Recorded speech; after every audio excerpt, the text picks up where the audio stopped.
Hello friends, good evening. आप अगर CTET के एग्ज़ाम में बैठे थे, अगर आप पास होते हैं तो अब आपको आगे क्या करना है, और अगर आपको थोड़ा सा भी डाउट है कि अगर आपका एग्ज़ाम में नहीं हो पाता है तो इसके लिए भी आपको क्या करना है। ठीक है, अब एग्ज़ाम आपका जो भी था आपका 7 जुलाई को वो हो चुका है। अब आपका आने वाला है आंसर की।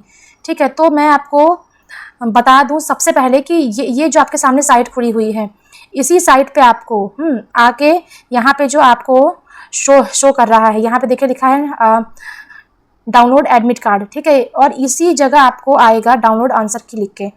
ठीक है, और यहीं से आपका मतलब आपका आएगा फाइनल आंसर की।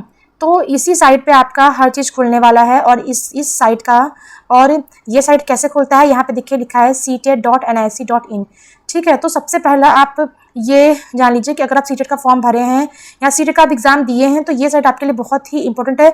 आपको कोई भी चीज़ खोल के यहाँ वहाँ भटकने की आवश्यकता नहीं है। अगर आप ctet.nic.in को अगर आप लॉगिन करते हैं, ठीक है, तो आपका हर एक इन्फॉर्मेशन सीटेट के वेबसाइट पे आपको मिल जाएगा। ठीक है, तो आइए हम लोग जो चीज़ हम लोग समझने वाले हैं उस चीज़ के बारे में हम लोग बात करते हैं। तो सबसे पहले मैं आपको ये समझाने वाली हूँ कि जो आपका एग्ज़ाम हुआ था वो 7 जुलाई में हुआ था। ठीक है, आपका हुआ था इस दिन।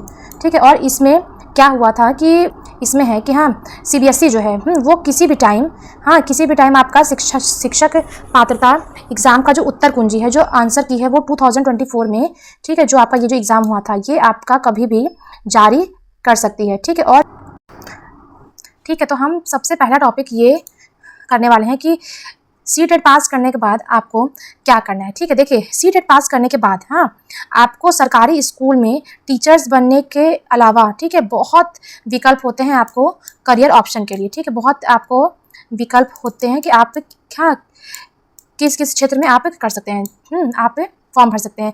और ये जो आपका एग्ज़ाम है ये आपका क्वालिफाइंग एग्ज़ाम है। ठीक है, ये कोई कंपटीशन नहीं है कि आपका इसमें कट ऑफ होता है या नेगेटिव मार्किंग होती है।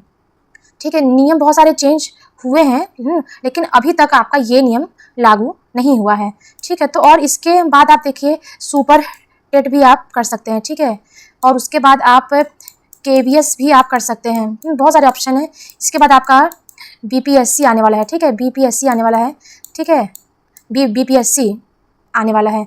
तो आपके पास बहुत सारे ऑप्शन है कि आप इसके बाद आप क्या कर सकते हैं। ये कि सीटेट का परीक्षा पास करने के बाद आपका अगला कदम क्या होगा। ठीक है, तो सीटेट का परीक्षा पास करने के बाद जो आपका अगला कदम है वो है आपका शिक्षक भर्ती प्रक्रिया के लिए आवेदन। ठीक है, तो आपके बहुत सारे पोस्ट हैं। ठीक है, आप बीपीएससी में आप फॉर्म भर सकते हैं, आप सुपर टेट में फॉर्म भर सकते हैं, आप केवीएस में भी फॉर्म भर सकते हैं, एनईएस में फॉर्म भर सकते हैं। ठीक है, तो बहुत सारे मतलब हर साल आपके सीटेट में करीब 12-13 लाख बच्चे, क्या कहते हैं, 23-24 लाख बच्चे फॉर्म भरते हैं, फिर 12-13 लाख बच्चे बैठते हैं, और पास होने का जो है परसेंटेज वो बहुत ही कम है। खासतौर से सोशल साइंस से बहुत बच्चे बहुत फेल होते हैं।